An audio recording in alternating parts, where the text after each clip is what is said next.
Even the newer cars are generally shipped with the protocol Bluetooth vulnerabilities. Forcing repairing is possible and it might be malicious. Email-based OTPs, and in that case, it might add additional safeguards to the users. So the first attack is the contact extractor attack. Here, the victim establishes the Bluetooth connection with the car, then shares the contacts via phone book exit profile, and leaves the car without unpairing the phone. For example, by switching off the Bluetooth or just walking away. Then we will be able to spoof the MAC address to the MAC address of the victim, establish the Bluetooth connection, and extract the contacts. But it would have been an ideal case, but unfortunately we cannot do that because both the attacker and the car run the phone book exit profile client servers, and only the servers can serve the contacts. So this specific attack applies in the car sharing context, and due to that fact, we would have to get into the car. We do not need to start the car, we just need to access the infotainment system, and it is accessible without starting the engine. So we would have to search for the parcel number on the infotainment screen, and if the car is vulnerable, it would show us the contacts. So here you can see that we connected to the Renault car. We do not have any context on the left, but when we switch to the dial pad and search for the part number, then the contacts are shown to us. The second attack is very similar to the non-put in the middle attack, with some caveats that apply to automotive industry. So some of the cars actually deny connections or pairing to be initiated from the non-put capability devices, but there are also the cars that allow the connection to be initiated from the user smartphone and also from the car. So in case the connection is being initiated from the car, there are some cars that actually forget that they denied access to the non-put capability devices, and thus it might be possible to get the connections from the car to the attacker, for example, by self-jamming or pre-committing or using other techniques, so that we might be able to get the man-in-the-middle position. So the third attack is actually the attack on the numerical person man-in-the-middle. This is insecure numerical person man-in-the-middle attack. In this case, it is invitation-specific attack. So in this case, the car is either has the design problem or they have a state problem. In case of the state, we would have to check the connection with different capabilities, while for the design we would have to just observe the pairing process. So in case the car is vulnerable, it wouldn't need any confirmation of the pairing on the infotainment screen, or it show non-put like confirmation without showing the pairing number, or it will show you a static number across different pairing attempts. So due to this fact, we would have all of the pieces to establish the man-in-the-middle position or just a connection to the car. So to give you some of the examples in case of the Honda cars, they show you the pairing number, they show you the button to cancel the connection, the pairing or the connection, and but they show you the button to accept the pairing, and this is a problem because the whole logic is on the attacker side. In case of the Audi cars, they show you non-put like confirmation window, they don't show you the pairing number, and if you click accept, the pairing would be done. After that, they will show you the window with the pairing number and the button to cancel pairing, so unpair. But in this case, there are two possibilities. So in the case of the first one, if the user clicks yes or pair on their phone yes, then on their phone first, then we might be able to get the man-in-the-middle position. If they don't, then they might spot the attack, and thus would have 5 to 10 seconds to execute it. When it comes to the BMW cars, they had a state problem. Some of them still might have, but it should be fixed in the newer versions, in the newer firmware versions. So in this case, you can force the state problem by using the capabilities other than display yes no, and it will show you the specific number that you see in the screen. After that, you'll be able to establish the man-in-the-middle position or adjust the connection to the user or to the car. In case of the Renault cars, they didn't give the user any control whatsoever, so anyone could connect to it. So you've seen that I found many different vulnerabilities in the car, specifically primarily denial of service attacks and man-in-the-middle attacks, but you still might have a question, what can we do with them? And this is what we are going to explore now. So first thing, we have to establish the man-in-the-middle position, and for that we have three different options. First one is to do selective jamming. In case of the selective jamming, it's relatively difficult to do, but it's still possible. So in this case, we would have to spoof the MAC address of the car and then selectively jam it. After that, we might be able to get the connection request or pairing request from the user, or do it vice versa. The second option is to use denial of service attacks and deny Bluetooth service to the car, and then spoof the MAC address again and get the connection from the user or vice versa. The third option is actually to pre-commit with different MAC addresses, but the same names as both the car and the user would expect. So in this case, if we connect to the car, we would have the name of a user, and if we connect to the user, we would have the name of the car, so that the user would be lured into pairing. You might actually have a question or a problem with discovering the MAC addresses. You might think it is difficult, but in fact it's rather easy, and it became easy as of recently. So for example, you have at least two options. The first option is to simply listen for the MAC addresses, for discoverable MAC addresses with your laptop hardware. You would be able to find only discoverable MAC addresses, so the sample size won't be big, but it might be enough for the attacks. And the second option is to use Bluetooth attack to actually get the MAC address, almost all MAC addresses are in the Bluetooth classic space with the help of EuroSRP and Ubuntu. So it's approximately $2,000 worth of the equipment. So with that, you'll be able to discover the MAC addresses that are in non-discoverable mode for almost all of the attacks that we are going to show you. So then, with this specific part, you'll be able to get your first click or the first seamless click. And after that, you might have a question, what can we do with the man-in-the-middle position? So in this case, we would have to escape the Bluetooth sandbox, because we're in, so to say, Bluetooth sandbox, as we cannot execute the code. We cannot execute arbitrary code on the target device, and because of that, we'd have to switch to the phones rather than, and look for the functionality that we can exploit. So in this case, generally phones have the phone functionality. They allow you to make calls, play music or stream audio without any authorization, while when it comes to sharing contacts and messages, they require the authorization in some cases. Then they also allow you to emulate the SIM card of the victim or user and get access to the SMS messages and phone calls. While this might seem very interesting, the specific SIM access profile, this is actually deprecated and it's only available on the Android devices, and it has a lot of warnings. It's not like users would not dismiss the warnings, but still it's only available on the Android device. And in fact, the most interesting one is the message access profile, which allows you to extract different messages, for example, SMS messages and emails. In case of the emails, it's only available according to the specification.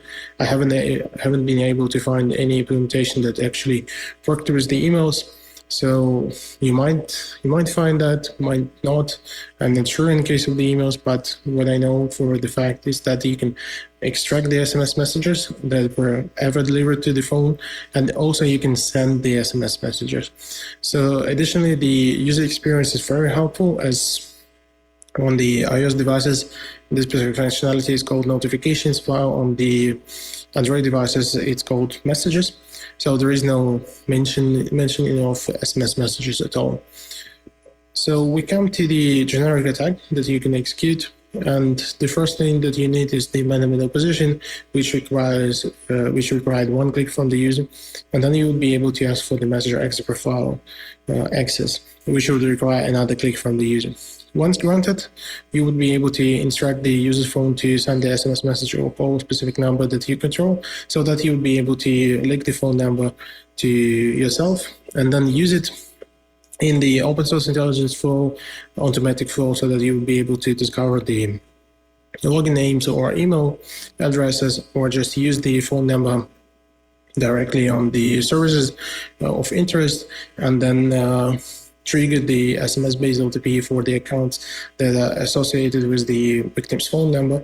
And then the OTP would be delivered to the victim's phone, which we can always retrieve as we have the master X profile access, and then relay back to the backend and hijack the accounts. If this sounds all quite complicated and unlikely to you, I actually have some good news. So first, we do not need to have the man in the position at all. We just need the connection to the phone. Secondly, we can link the phone numbers by accessing the metadata of the SMS messages that were previously delivered. And I guess almost all of us has some SMS messages that were delivered to the phone numbers that we use. Then we can also look for the content into the contents of the SMS messages and look for the emails and the login names, or alternatively, we could use the phone number in the or the data that we found in the open source intelligence flow. Then finally, we do not need to ask for the master X profile authorization for some of the phones, especially 2022 and older phones, but also this applies to the latest phones as well. So this is a 1 to 2 click generic account takeover attack. With this attack, we can bypass MFA. We can hijack accounts for the servers that primarily rely on the service-based OTPs, for example, meta services. But the most interesting services that we want to hijack, or potential perpetrators would want to hijack, are the ones for which we can trigger the SMS-based OTP by knowing some information. In most of the cases, it's knowing the email address or the login name. So by knowing this information, you would be able to trigger the SMS-based OTP, and get to notice the information you can use the open source intelligence for. Then you would be able to hijack PayPal, Coinbase, Google account in case the user is not logged into the Google account on the Android phone. Then you would be also able to, for example, hijack the apps to control the vehicles. But for some of these servers, it's rather difficult to do. So in case of the Apple ID, you have to resort to phishing only, as the victim is constantly notified, and it's infeasible to do the recovery in the timely fashion. Then when it comes to the Google account, if the user is logged in on an Android device, then we would have to know the browser type and operating system type so that we can forge it, and as we'll be close to the victim and have similar IP and location, we'll be able to bypass some of the checks done by Google and hijack the account. To give you some examples, we would first start with the Android phone. In this case, this is a Samsung S23 for which I did the attack. So almost all of the Android phones are actually always pairable and discoverable. So you can execute the attack at any time you want. And once we try to connect and pair, we can force the node-bit confirmation window that wouldn't show any pairing numbers to compare, and thus the user would see only that specific device wants to pair with them, and the buttons to pair or cancel. So in this case, it's the art of choosing the names to lure the victim into pairing, or for that we can do the targeted attacks to observe the victim, or just use the most common ones and try to pair randomly. After that, we can ask for the master X profile access, and in most of the cases, it is a typical workflow for the cars and smartwatches and speakers. So if you forge the name for these devices, you would be more likely to get the messages access if the victim is more or less cautious. But I guess most of the users are not, so they would probably grant the access. Once granted, you'll be able to execute the attack. So get the phone number, force the SMS-based OTP on this specific site, then extract the OTP, enter the OTP, change the password, and log out the user from all of the sessions for the Samsung account. And I was able to log out the user from their own phone and completely hijack the Samsung account. So this is a two-click generic attack, and also who was working on the patch for hardening for the Android devices, while Samsung patched this their part in the Samsung account service in June 24. They actually said that they fixed the vulnerability in November 2023, but I reported it in May 2024 and it was exploitable at that time, but who knows. When it comes to the exploiting iOS devices, you can actually exploit map the same way on the iOS devices as on the Android devices, as on each new pairing request or in each new repairing pairing, the user would need to explicitly allow notifications by going to the settings menu for this specific Bluetooth device and then toggling a button to allow the notifications. It's quite infeasible when we do the attack that way. But what if we can renegotiate the connection for an already connected device that already has the notification permissions? You would expect that the notifications would be reset on each pairing, which is a requirement as per specification, but iOS doesn't follow that. So you can spoof the MAC address for an already connected device that already has access or permissions and try to repair. In this case, here I wasn't able to force the node-bit like confirmation window that wouldn't show the pairing number to compare, but you might also experiment with that and maybe get the node-bit like confirmation window. But it is unfortunately that it's not the case as of today. But what's most interesting is that the iOS is also helping us in one other way. They fetch the name of the previously connected device from the cache and use it in the pairing request. So if the user had some kind of esoteric name for their device, they would be more inclined into pairing with us. And once they click pair, we would have the notification permissions as the previous device, as the previous connection had them. So we'll be able to execute the attack. In this case, for example, hijack the Facebook. But you might actually want to focus not just on the Facebook, but also on the Apple ID itself.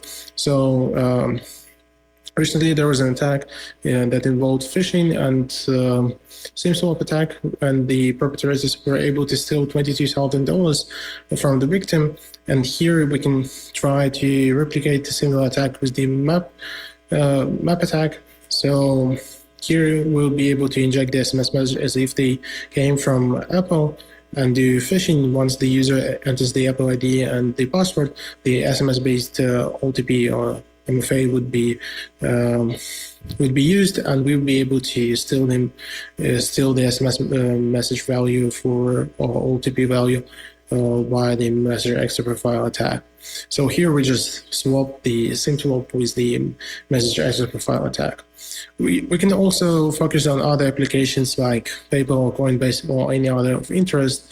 So you do not have to always focus on the Apple ID. But the most actually interesting, worrying, or best part or worst part of this talk is that this specific vulnerability is not fixed as of the latest iOS version, and it's not going to be fixed.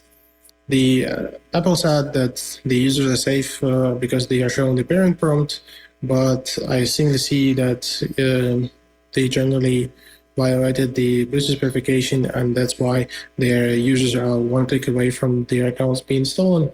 But of course, it's up to you to judge and decide whether this is a specific vulnerability that should be fixed or not. But I personally hope that Apple would eventually fix it and upgrade it accordingly. For the attack itself, I'm releasing a tool that affects more than 50% of the smartphone market worldwide, more likely to affect the whole market. And this specific tool would allow you to retrieve